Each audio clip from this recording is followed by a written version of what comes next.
Cette vidéo est sponsorisée par Displate. Ce sont des posters en métal livrés sous 3 à 5 jours avec des collections officielles telles que Star Wars, Retour vers le futur, Stranger Things ou encore Firefly. Et si vous préférez des designs d'artistes autour de l'espace, la nature, les mangas ou le voyage, vous trouverez aussi votre bonheur. Impression de haute qualité à la demande et simple à accrocher via un système d'aimant à fixer au mur. Vous pouvez facilement les interchanger en fonction de vos envies. Pas de trous, pas de vis, rapidité, efficacité. Nous vous avons préparé une sélection sci-fi spéciale Nexus 6 dispo en cliquant sur le lien dans la description. Et à l'occasion du Black Friday, bénéficiez jusqu'à moins 44% tout le mois de novembre. Une idée de cadeau parfaite pour votre futur confinement. Et maintenant, votre épisode. Soleil sur vous, citoyennes et citoyens, bienvenue sur le Nexus 6. Je suis le capitaine et aujourd'hui, à titre exceptionnel, je suis accompagné du réalisateur de Nexus 6, Slexno. Yes, c'est moi, je suis Slexno, bienvenue. Cette vidéo, c'est donc la première partie d'un diptyque. Slexno lance sa chaîne, et là-bas, on va parler de... Des marques dans l'univers de Nexus, Get Funky, Mr. Chrome et tous les processus créatifs qu'il y a derrière. Vous attend sur ma chaîne, c'est disponible dès maintenant. Allez-y, abonnez-vous. On est réunis aujourd'hui pour parler d'un sujet passionnant, le placement de produits dans la science-fiction. Parce qu'il se trouve que dans un lointain, très lointain passé, c'était le sujet de mon mémoire de fin d'études. À quel âge? 23 ans. Ah ok. Un truc comme ça faire 285 ans. Enfin bref. Et il se trouve, Slexno, que toi, t'as toujours été très sensible à l'univers télévisuel et particulièrement la pub. J'ai fait même un bout de carrière un peu à la télé. Et puis il y a un effort quand tu veux aller au cinéma voir des films, alors que la télé, bah, c'est dans le salon, ça diffuse constamment des trucs. J'étais un peu hypnotisé par tout ce que je voyais. Les formats courts, je trouve que c'est un exercice très intéressant. C'est par là qu'on démarre, hein, quand on a envie de créer des choses. Et surtout, ça t'apprend à faire efficace, de réduire à l'essentiel ce que veut dire un plan, quoi. Donc oui, ça me fascine. Merci de ton témoignage. Carte noire, un café nommé Désir. Qu'est-ce que le placement de produit? Quelle forme prend-il? Est-ce qu'il a une place particulière dans la science-fiction? On va aborder tout ça. Définissons un petit peu les choses. Le placement de produit est une pratique commerciale consistant à insérer un produit ou une marque dans un film, une série, une émission télévisée, un roman ou bien encore dans une chanson, une pièce de théâtre ou plus récemment dans un jeu vidéo. Elle se fait contre rémunération ou en contrepartie d'une aide en nature, c'est-à-dire un prêt ou un don du produit dont la production a besoin dans une des scènes du film. L'effet positif principal est donc simple, réduire les coûts de production. Mais les avantages sont immenses pour l'annonceur qui place sa marque ou son produit. Il va pouvoir développer une communication hybride puisqu'il utilise un média qui normalement n'a pas de vocation commerciale. Du coup, les intentions commerciales du placement sont en quelque sorte dissimulées et le spectateur est plus réceptif. En plus, le cinéma est un média qu'on qualifie de captif, c'est-à-dire que le spectateur est supposé être attentif pour suivre le déroulement de l'histoire. Ça permettra à la marque de bénéficier d'une attention de plus grande qualité qu'en utilisant des médias classiques. Mais parce qu'à une certaine époque, on allait pisser pendant les pubs ou bien on installait Adblock. Un film, ça permet surtout à l'annonceur de mieux cibler les consommateurs qu'il souhaite toucher, car en fonction de l'histoire, du scénario et des acteurs, il peut estimer quel sera le public du film. Ainsi, il peut vérifier si les spectateurs potentiels sont en adéquation avec ceux qu'il vise lui-même, et donc de choisir, ou non, de placer son produit dedans. Et puis un film, ça a théoriquement une durée de vie illimitée, avec en plus des vagues potentielles d'exposition nombreuses au 21e siècle. Sortie cinéma, sortie en support physique, diffusion sur chaîne payante, diffusion sur chaîne non payante, rediffusion, VOD, plateforme de streaming, etc. Un placement de produit peut donc bénéficier d'une très grande visibilité dans le temps. Enfin, pour les producteurs du film, il est aussi possible de modifier la marque mise en avant dans une même scène en fonction du pays dans lequel il sera commercialisé. Déjà en 1993, dans Demolition Man, la marque Taco Bell, présente en Amérique mais pas en Europe, avait été remplacée par Pizza Hut dans les pays du vieux continent. C'est un argument supplémentaire pour la production qui pourra donc toucher davantage d'annonceurs et engranger plus d'argent pour le budget du film. Voilà pour la vue globale de la pratique. Mais très concrètement, les placements de produits vont prendre plusieurs formes. La première est le placement dit classique. Le paramétrage du Kolker-Spitznol ne s'opère qu'au moment de l'amorçage du breaker. Alors c'est faux. Le placement classique est le plus couramment utilisé dans la profession et celui qui s'apparente le plus à une démarche publicitaire habituelle, avec un contrat signé en pré-production et qui décide d'un placement clairement nominatif du produit ou de la marque. Ensuite, il y a le placement institutionnel. Les multiflux, c'est comme le poisson. Je crois pas, non? Plus ça reste en rayon, moins c'est appétissant. La marque sera présente en arrière-plan dans le décor où se situe l'action de la scène. Elle sera davantage perçue comme un élément réaliste et habituel du lieu dans lequel évoluent les personnages. Cas plus rare, mais intéressant, le placement évocateur. Pourquoi les pêcheurs ne sont-ils pas gros? Je sais pas et je m'en bats les couilles. Eh bien parce qu'ils surveillent leur ligne. La marque ne sera ni vue ni prononcée, mais l'aspect du produit est tellement connu que cela vous suffira pour le reconnaître. Si j'ai bien compris, là c'est évocateur, là c'est classique, oui. Évocateur, c'est bien Slexno. Classique, évocateur, classique, évocateur, classique, là c'est évocateur, classique, évocateur, classique, Slexno, oui. classique. Ouais. Enfin, le dernier type de placement, le placement furtif. Tous mes vêtements sont au sale. Que pensez-vous de cette tenue? Bon, ça me rappelle une marque de cadet très connue. C'est fait exprès.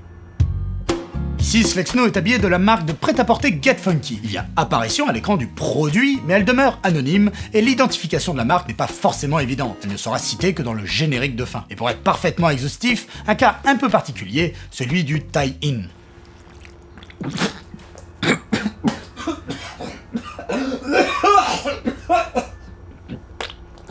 Tu as survécu. Hey, j'ai gagné un pins. Le tie-in rassemble l'ensemble des actions publicitaires ou promotionnelles qui va montrer l'association de la marque avec le film ou ses acteurs. Le tie-in ne constitue pas réellement un placement de produit, puisque celui-ci n'est pas forcément présent dans le film, mais son rôle est devenu primordial dans les stratégies de communication, puisqu'il permet aux annonceurs et aux producteurs de mener en commun une campagne publicitaire. Par exemple, la présence de jouets Star Wars dans les paquets de céréales. Et maintenant, un petit quiz. Slexno, Oui. je t'ai préparé un petit quiz sur les placements de produits. Eh bah écoute, ça fait plaisir. Je ne m'attendais pas du tout à ça. C'est bon, tu as tous les types en tête, tout va bien? J'ai rien écouté. Ah, c'est génial. On va commencer avec un premier film, Ok. World War Z. J'ai bien aimé. Beaucoup de gens le défoncent, mais moi j'ai tendance à le défendre. Ah, ok. Je dirais que on est sur un placement où on ne voit pas la marque, mais on reconnaît l'objet. Donc, si je me trompe pas, évocateur. Alors tu n'as pas tort, mais le premier plan, regarde-le, on voit quand La même marque. bien la marque. Ok. Donc on est quand même sur du placement classique. Ah, d'accord. Ouais. Donc, si j'avais coupé au montage le plan large, on était en évocateur. Est-ce que tu saurais quel est l'exemple de placement de produit historique, celui qui a un peu lancé la chose dans le cinéma moderne? Ouais, c'est pas E.T., c'est la marque de trucs de bouffe, Reese's là. Pieces, Ouais. ou Reese's Pieces. J'avoue, je triche un peu parce que tu m'en as parlé il y a pas longtemps. L'anecdote aussi, c'est que ils avaient proposé à M&M's d'abord, Mhm. et M&M's qui a refusé, pensant que le film allait se casser la gueule, alors que ça a explosé les ventes de Reese's Pieces justement, donc ça a été très oui. efficace. Donc ils ont eu le nez creux. Très bien. Ah, Men in Black. Premier grand Ouais. classique. Ah là là. Will Smith. Je sais pas ce qui devient. Bah, en 2303, pas grand chose. Alors, Ouais, je cherche. C'est passé? tu devrais pouvoir répondre. Ah, vache. Oh là, putain. Voilà. C'est ouf. Franchement, mec, je vois rien. Bah, il y a les costards, il y a les lunettes. Les lunettes. Bah, les lunettes, Ray-Ban. C'était un placement Ray-Ban. Ah ouais, C'était un ok. placement Ray-Ban. Parce que ça ressemble pas du tout. Enfin, Voilà. j'ai une idée préconçue des Ray-Ban style aviator qu'on reconnaît quoi qu'il arrive, mais là. Vu qu'il n'y a pas la marque, mais il y a le produit. Donc je dois deviner, c'est ça? Bah oui. Merde. Bah, donc c'est évocateur. Tout à fait. C'est là où c'est un peu difficile justement de choisir, parce Ouais. que l'évocateur, c'est tu reconnais tout de suite le produit, Ok. mais comme tu l'as dit, c'est vrai que Ray-Ban, ce modèle, il était sorti à l'époque. C'est pas le produit qu'on connaît le plus de Ray-Ban. T'as raison, en fait, un placement évocateur, ça ne s'adresse pas à tout le monde. Ouais, C'est-à-dire bien sûr. qu'il faut vraiment que ce soit quelque chose d'hyper identifiable. Il n'y a pas toutes les marques qui peuvent se le permettre. Donc en fait, on est plus sur du furtif presque. Parce que tu ne connais pas réellement le produit. En fait, c'est un peu un truc, tu vois, le costard et les lunettes, Ouais. tu te dis, moi, je veux me saper comme eux. Si t'es un C'est peu quoi la curieux, marque? tu te renseignes. Les lunettes, c'est ce modèle, tatata. Exactement. Après, je pense qu'on était plus dans l'évocateur, parce qu'eux, ils partent du principe qu'on va connaître le modèle. Ouais. Très bien. Mission to Mars, je crois qu'on avait été le voir il y a de nombreuses centaines d'années Mais c'est ensemble. oui, c'est avec Matt Leblanc. Non, pas du tout, là tu confonds avec Lost in Space. Ah bon? Oui. T'es sûr de toi? Oui, 100%. Oui, je sais que t'es sûr de toi. Je sais Beaucoup que trop t'es sûr de toi. Regarde, il y a Matt Leblanc. Merde. Ouais, le Steve Pace qui était vraiment nul. c'est- Mais c'est parce qu'il y a Matt Leblanc, toi, ça te fait kiffer. Non, c'était l'armure qui se déployait sur lui, Ouais, il était ok, trop ouais. classe. Bon bref, c'est un film d'enfance, je l'ai pas revu depuis longtemps. D'accord, donc. Allez, Ok, d'accord. Et donc, c'est des Smarties ou des M&M's. c'est les M&M's. C'est marrant, on dirait des Smarties d'ici, mais. Bah là, franchement, classique. Oui, mais On voit pas la marque vraiment, mais bon, elle est censée être sur les M&M's. on la devine D'accord. quand même. Ouais, bon, alors évocateur, encore une fois. Et mais je me demandais, institutionnel, évocateur, tout ça, c'est des termes professionnels? Ce sont des termes, oui, de recherche scientifique sur le sujet. C'est-à-dire Wow, que, incroyable. oui, oui. Ah, c'est une sacrée science, hein. C'est quand même des sacrés enfoirés. Hein. On va aller sur une pub que tu reconnaîtras peut-être. Ah ouais, totalement, bah oui. Ça, c'est Volkswagen. Elle était très bien trouvée d'ailleurs. Ah, elle est incroyable, Avec- c'est fantastique parce qu'en gros, il y a un truc de Spielbergien là-dedans, hein, Ouais, dans le sens exactement. où voilà, Je trouve que le gosse joue très très bien.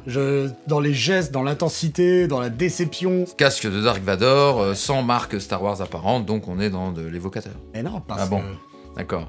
Attends, je me suis... Ah Ah oui, oui, oui, là on est à un croisement entre deux marques. Donc c'est du tie and die. Tie in. Tie-in. Du tie and die. Très bien. Oui, j'avais Tie-in. zappé l'aspect Volkswagen. Très bien, ok. Exactement. En général, l'association, elle est aussi pour que les parents voient la voiture, la pub de la voiture, l'enfant à côté, lui, voit l'aspect Star Wars, comme ça, ils arrivent à communiquer aux 2 générations. Et ça a créé des retombées. On est sur de la manipulation du capitalisme. Autre exemple, très grand film, le 5e élément. Celui-là, je me le suis farci en long, en large et en travers. Donc c'est la séquence avec Ruby Rhod, avant de rentrer dans le vaisseau spatial pour aller sur Fluston Paradise. Alors, qu'est-ce que ça t'inspire? Là, je suis censé déjà avoir vu un truc. Bah, il y a un bout de magazine là, qui traîne. Ah, mais... Oui, si, en fait, oui. Mais ça, c'est... Forcément, je suis conditionné, hein. Bah écoute, ils sont bien sapés bizarres, tous ces gens. Tout à fait, un petit peu. Bon, voilà, et du coup, donc, oui, c'est qui? Jean-Paul Gaultier. Tout à fait. Voilà, donc Ouais, c'est un placement. Un placement furtif. Exactement. Ouais. C'est-à-dire qu'il n'y a pas la marque Jean-Paul Gaultier, c'est pas écrit Jean-Paul Gaultier Ouais. en gros partout. Mais lors de la sortie du film, ils ont communiqué sur le fait que c'était Jean-Paul Gaultier qui avait créé les vêtements. Et même si les vêtements eux-mêmes ne sont pas achetables, c'est pas des produits qu'on va pouvoir acheter, ça fait rayonner la marque Jean-Paul Gaultier par Ouais, bien ailleurs. sûr. Et ça participe à son image auprès du public, etc. Autre grand film, Matrix. Ok, bah là, franchement, je connais cette scène, hein. Donc là, il est en train de lui expliquer le monde a été détruit, mais c'est nous qui avons caché le soleil. Ouais. Et il dit que les hommes sont utilisés comme des... Ouais. Ah oui, bien sûr, je connais ce placement. Alors... Eh bien, on reconnaît le produit, mais il n'y a pas la marque, cette fois. Mhm. Donc, on est dans de l'institutionnel. Non, c'est l'institutionnel, c'est la marque, justement. C'est l'évocateur. Exactement. Désolé, j'ai vraiment un problème entre les deux, là. La pile Duracell, les 2 couleurs, bicolores, tu reconnais tout de suite. Voilà. Mais alors j'ai remarqué en Ouais. revoyant la scène que, par Oui. contre, dans le reflet des On voit lunettes, Duracell. on voit quand même Duracell. Alors très petit, Ouais. etc. Mais là, par contre, il est vraiment orienté pour la main. Ok, très Donc bien. là, on est sur du classique. Bah, en fait, j'ai l'impression que les deux se confondent un peu. Il y a tout un panel entre certains types de placements. Ouais, tout à fait. Où on va dire, bon allez, vous pouvez nous mettre un peu la marque quand même si on met une petite rallonge. Ouais, en fait, on le verra dans la suite de l'émission, mais il y a différents facteurs qui vont Oula. favoriser la mémorisation. 4 heures d'émission. Hein. La clarté, la proéminence. Heureusement qu'on doit monter tout ça, On va voir ça. en même pas 3 jours. On va pas s'en sortir. C'est ça. Ok. On revient sur le 5e élément. Ouais, yes. Bon bah là, mec, Quel type de placement? tout est mélangé, je dirais. Ça a quand même démarré avec un énorme panneau au McDonald's. Mhm. On a reconnu le rouge, on a reconnu le jaune. On n'a pas vu vraiment le M parfaitement, mais Bon, mais non, il est présent. voilà. Donc pour moi, on est sur du classique. Mais c'est pas marqué McDonald's. Non, là au début, c'est plutôt que la marque, donc. Ouais, mais c'est le logo. Donc c'est. Oui, donc ça va être le deuxième, donc institutionnel. Exactement. Putain, j'ai l'impression d'être en cours là, c'est chaud. Donc on commence par l'institutionnel, après Oui, mais il y a jeune amie beaucoup de choses serveuse, qui se mélangent quoi. elle dit Golden Menu, donc elle cite un produit, on voit les produits, donc là... Non mais c'est ouf, entre les personnages, ils ont inventé des tenues, ils ont mis du M. Il y a le Coca, hein. Oui, effectivement, il y a juste après un placement Coca, qui est lui classique aussi, puisqu'on voit les produits, etc. Et tu as raison de le dire, le travail d'adaptation en science-fiction, qui est aussi important, c'est que souvent, il faut créer des nouveaux produits. Il y a eu le cas très connu de l'Audi pour iRobot et de la Lexus pour Minority Report, qui sont donc 2 modèles qui ont été créés pour les 2 films. Très Merci bien. pour ces informations, De monsieur rien, le de capitaine, rien. responsable des marques pour le cinéma. On retourne sur Matrix. Ok, bon là j'avais déjà vu, hein, c'est Ouais. Motorola. Ah, bah non, tu vas mieux regarder. Ouais, ok. Ericsson, Non plus. d'accord. Je vais Mais- tous les faire avant que ça arrive. En plus, c'était un produit mythique à l'époque de la sortie. Les plus jeunes d'entre vous trouveront ça ridicule, mais nous, à notre époque, Un truc ce noir que nous tapé, allons quoi. voir, c'était incroyable. Alors regarde. Ok, ouais. Et, Nokia. hop, et alors là, la petite touche. Ouais, ouais. Schlack. Le clapet. Et ça, Schlack. c'était la grande place. Ok, Nokia. Donc on est sur... Ah bah on voit marqué, et on voit le produit, Ah oui. et on voit tout, donc c'est Et il classique. l'utilise, donc classique. Ah très bien, ok. Ouais. Voilà. Bravo Sexno, hein, tu t'en es quand même plutôt bien sorti. Bah, j'ai un très bon professeur, hein. Alors ce qui est intéressant, c'est que dans Nexus 6, eh ben, il y a énormément de marques qui ont été mises en avant. Je pense notamment à ce plan séquence du début de l'épisode 7, où Mhm. là, on voit notamment Zegemapids, en gros, Mhm. donc placement institutionnel. Hein. Ouais. Qu'est-ce qui a conditionné un petit peu ces placements dans cette séquence? Comment t'avais réfléchi la chose en tant que réalisateur? À la base, c'était le fruit de pas mal de discussions, mais on avait envie d'inscrire Nexus 6 au panthéon de la science-fiction Ouais. avec un grand S. On se dit, tiens, si on sort un truc, faudrait qu'il y ait des liens. Donc c'est vrai qu'il y a pas mal de références et d'easter eggs. Bon, ça c'est une chose. Mais en plus, du coup, il y a nos propres marques qu'on voit bien en place. L'idée, c'était surtout de mettre en avant leur suprême puissance. The Zegemapids qui a une pub énorme en plein milieu de la ville. Oui, il y a le côté dystopique aussi Voilà. de la pub. Voilà, du Get Funky qui est partout, etc. etc. L'idée c'était vraiment ça, qu'on comprenne la dimension en fait de ces marques et que ce soit pas juste une canette qui traîne de temps en temps et voilà, et que c'est pas pour rien qu'on en consomme sans arrêt dans Nexus 6, c'est qu'en fait il y en a partout, il y en a même jusque dans l'espace qui traînent, l'espace est pollué par ça, donc déjà ça démarre comme ça. Donc là ça démarre sur un placement classique. Exactement. Ça crée l'univers, ça montre que ces marques vivent et sont dans le quotidien des gens. Et oui, c'est vrai qu'à ce moment où on arrive dans la ville, on voit tous ces buildings au loin sur lesquels on a inscrit finalement des noms. Ce sont les noms des gens qui font partie de l'équipe, quoi. Donc on a une tour Lucie Schossler, Alexandre Nucci, il y a Steinlight, voilà, il y a Artemus Gordon. L'idée c'était pas, bon, c'est représenter les gens pour leur logo, leur marque, enfin en tout cas ce qu'ils représentent, et utiliser leur nom pour en faire finalement des buildings, pour dire, bah voilà, dans le futur, tous ces gens-là, c'est devenu des méga corpos. Ouais. Et en même temps, ça fait un pré-générique avant l'heure. Exactement. Que personne n'a vu. Et dedans, en plus, on a tourné donc des fausses pubs. Ce que vous voyez dans les écrans géants de la ville, c'est pas des choses qu'on a pris à d'autres gens et qu'on a vu. On a tourné des pubs pour ça, quoi. Bah d'ailleurs, il y a un placement, donc Get Funky, où on voit des images du clip qui avait été réalisé à l'époque, en 2012, dont on parle sur la chaîne Slexno. On en reparle tout à l'heure. Effectivement, on a repris en fait des éléments qu'on avait déjà. On a créé du contenu additionnel, notamment avec le bébé Xarlax. C'est venu un peu du bébé Yoda indirectement. En fait, c'est venu du fait que j'ai eu un enfant avec un Xarlax, et qu'un jour, il faudra le montrer, mais du coup, il y a eu bébé mi-humain Xarlax dégueulasse, et donc bébé Xarlax tout mignon, par contre. Exactement. Ce bazar-là, il fallait qu'on le mette en image, donc on a pondu une pub. Et puis, il y a une autre pub, alors là, il est un peu tôt pour en parler, mais une fois que les gens auront vu l'épisode 9, dans une scène notamment, il y a un objet un peu du futur, dont on a voulu trouver une explication derrière, parce que cet objet est extrêmement résistant, et du coup, c'est comme ça qu'on a inventé le Perfect Cube. Il y a Cactus Flavor, qui est un cigare, il y en a d'autres. Je parlais de cette petite pub parce que tu avais pris plaisir à la créer à l'époque. Je dis ça parce que tu nous prépares aussi une petite surprise sur Zegemapids, mais je n'en dis pas plus. Vous verrez ça sur la chaîne de Slexno. Bah merci Slexno et bravo pour tes réponses, puisque t'as eu grosso modo 90%. Ouais, bon, ça va, c'est pas si compliqué. C'est juste qu'il y a plein de mélanges en fait. C'est ça qui est le plus dur, de voir qu'est-ce qui arrive en premier dans le montage finalement. J'ai presque l'impression qu'il y a un côté un peu comme ça, où la première image où on voit la marque ou un truc, ça nous donne l'info, quoi. Parce que c'est ce qu'on voit généralement le mieux. Donc ces différents types de placements de produits, ils ont tous des effets différents par leur nature sur le spectateur, mais on va voir qu'il y a d'autres facteurs qui rentrent en compte pour la mémorisation et l'impact émotionnel. Déjà, le caractère implicite ou explicite du placement. Juste une apparition de la marque sera qualifiée d'implicite et aura une efficacité moindre qu'un placement explicite dans lequel un personnage citera oralement la marque. Tout ce que je veux, c'est un Pepsi. L'un des exemples les plus marquants est celui d'iRobot. Le film se situe en 2035. Le personnage principal, interprété par Will Smith, est un nostalgique des années 90 et 2000. Et il se trouve qu'il reçoit une paire de Converse qu'il a commandée. Non seulement la paire de chaussures sera clairement montrée, mais Will ira même jusqu'à en faire l'apologie. C'est trop beau ça. Et à citer son année de fabrication. 2004, qui est aussi de manière complètement inattendue la date de sortie du film. Donc vous sortiez de la salle de cinéma et vous pouviez direct aller les acheter. Évidemment, le fait qu'il parle positivement du produit est un des objectifs des annonceurs. Cette texture, ce goût. Jamais je n'oublierai une sensation si intense. On dirait le plat de ma grand-mère, là. Le strogonalf aux asperges. C'est dégueulasse, je vais me vidanger. Il y a également la proéminence du placement, c'est-à-dire l'espace ou le temps de présence que le produit ou la marque vont avoir et le nombre de scènes dans lesquelles ils apparaissent. Appuyé par la clarté du placement, qui prend en compte des variables telles que la netteté de la marque ou du logo à l'écran, s'ils apparaissent intégralement ou partiellement, si on entendra bien ou mal le nom, ou si le produit est immobile ou en mouvement. Bref, tout ça va clairement influer sur le souvenir des spectateurs. L'intégration au scénario, c'est-à-dire le degré d'implication que va avoir le produit dans l'histoire du film, est aussi très important. Prenons par exemple le spinner Peugeot dans Blade Runner 2049. K vient de se faire désactiver tous ses instruments de bord et son spinner se crache avec l'aérodynamisme d'un parpaing.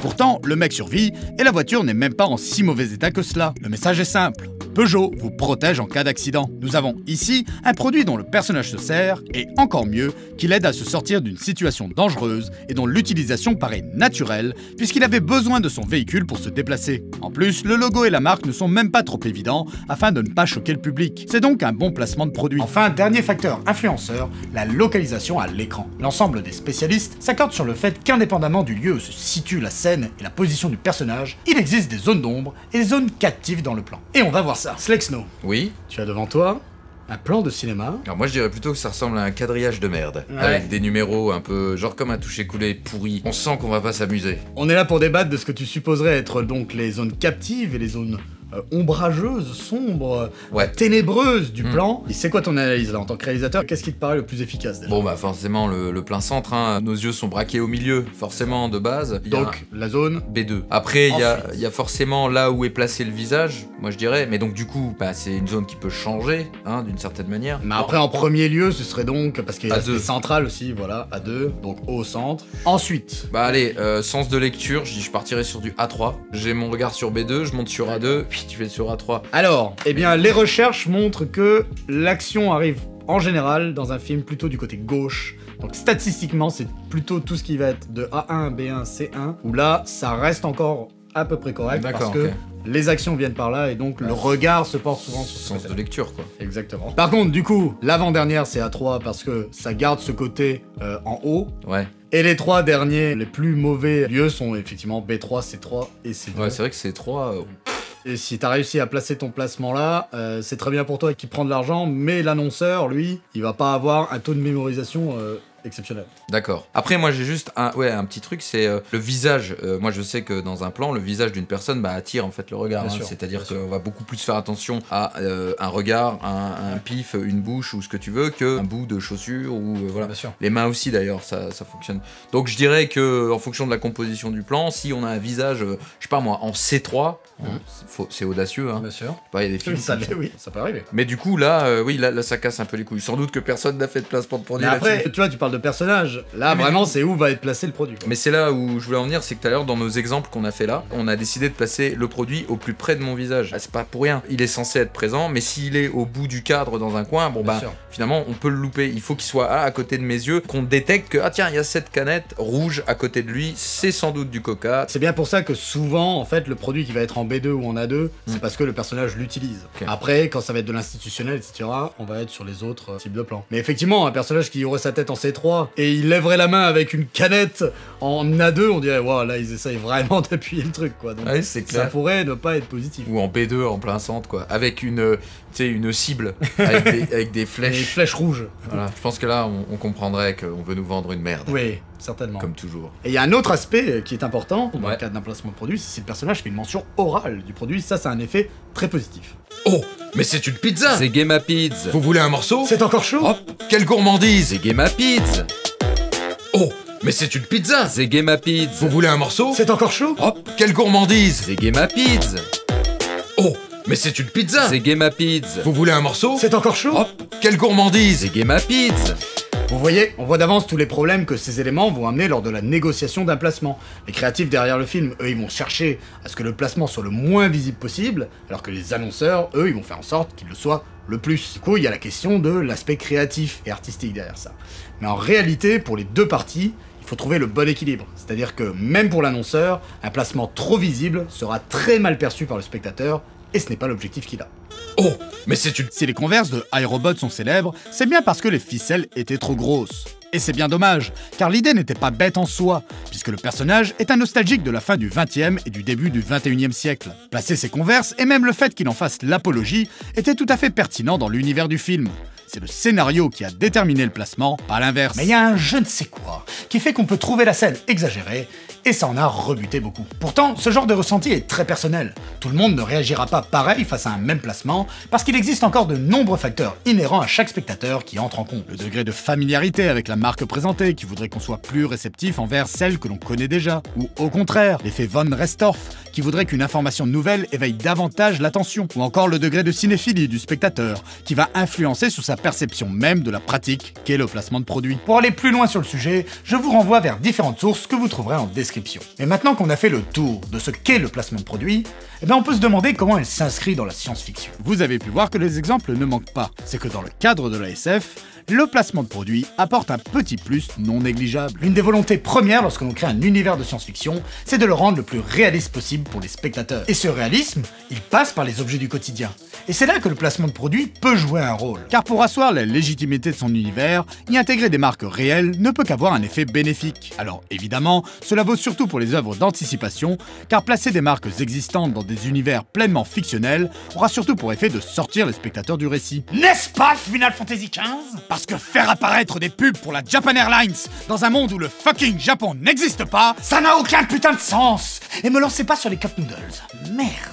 Alors que l'apparition de Mark dans un futur se voulant comme la suite chronologique du monde dans lequel le spectateur vit renforcera son application émotionnelle. Elles lui permettront de croire davantage à ce que toute œuvre de science-fiction cherche à nous faire ressentir, et si le monde finissait ainsi. Intégrer ces éléments du quotidien dans un cadre incroyable permet donc de favoriser l'adhésion du spectateur, mais aussi d'exciter son imagination. Car quand il s'agit de SF, les marques doivent aller plus loin dans leur processus créatif. Ainsi, nous voyons dans ces films des trouvailles technologiques qui répondent à des problématiques et des besoins du présent, mais de manière plus efficace. Tu en as marre d'attendre 20 minutes pour faire chauffer ta pizza? Bim! Pizza Hut a réglé le problème. Marre de lasser tes chaussures? Bim! Merci Nike. Marre d'être trempé après une averse? Et bim! Et marre de te faire bouffer par des requins géants? Oubliez ça. Et cette volonté d'adapter les marques aux univers des films, des séries ou autres, eh bien elle tient au final davantage à un travail créatif, voire artistique, plutôt qu'à une logique purement commerciale. Et même si c'est pour atteindre plus efficacement un objectif qu'il l'est, lui, il serait injuste de ne pas reconnaître que certaines inventions marketing de science-fiction ont pleinement participé au plaisir qu'on a ressenti en voyant ces films. Il est intéressant de voir que dans le cadre de la science-fiction, une pratique purement mercantile, telle que le placement de produits, s'inscrit au final pleinement dans la philosophie même du genre. C'est-à-dire, entre autres, de supputer les évolutions des biens et des services et les manières de les vendre à l'avenir, mais aussi de nous présenter les effets pervers de ces évolutions. Parce qu'il arrive des fois que le placement illustre les dérives futures de la publicité. Bienvenue chez Gap. Il est quand même cocasse que Gap ait accepté ce placement dans Minority Report alors qu'il dépeint un monde où la publicité est abusivement intrusive. Il y a ici clairement une critique du marketing outrancier, ce qui pourrait être préjudiciable pour la marque associée à ce placement. Et difficile de savoir réellement pourquoi. Par cynisme, car Gap, sachant très bien que cet hologramme qui s'adresse directement à nous allait nous choquer, savait aussi que nous allions mieux mémoriser la marque? Ou au contraire, est-ce le symbole d'une profession qui est totalement aveugle face à ses propres pratiques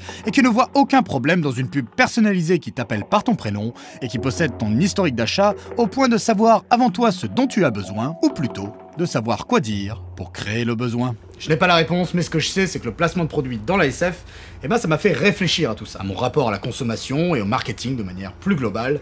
Donc au final, la science-fiction a réussi sa mission.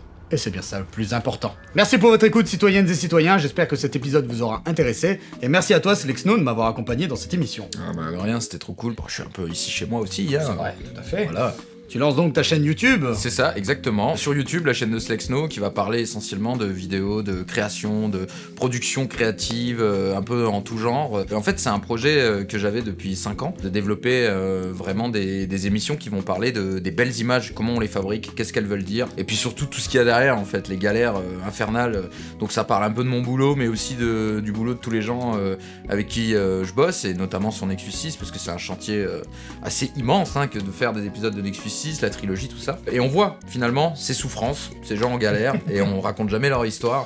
Et moi j'avais envie de le faire, tu vois. Ouais. Et cette chaîne elle sert à ça. Et j'espère que les gens viendront. On essaie de refaire des publicités, du documentaire animalier, voilà. Et d'ailleurs, en même temps que cette vidéo, vous pouvez aller retrouver une vidéo sur la chaîne de Slexno qui parle, elle, des marques de Nexus 6 et de comment elles ont été créées. Enfin c'est une collab. Oui, c'est une collab, allez-y. Je vous attends sur slexno.com. Abonnez-vous. En attendant, il y a aussi le Kiss Kiss Bang Bang pour la production du making of et du moyen métrage de la trilogie Nexus 6. Donc si vous n'avez pas encore participé, si vous avez envie en tout cas de voir quel est le projet, de vous y intéresser, allez-y, le lien est dans la description. Si vous souhaitez soutenir Nexus 6, n'hésitez pas à voir ce qui pourrait vous intéresser en termes de contrepartie, il y en a pour tous les goûts. Merci à toutes et à tous, merci à toi Slexno, et à très bientôt sur le Nexus 6.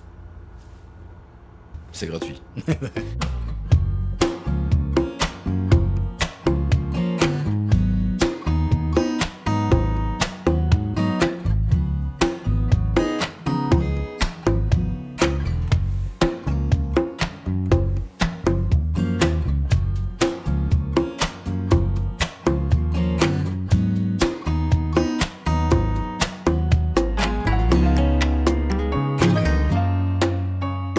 C'est Game Pids.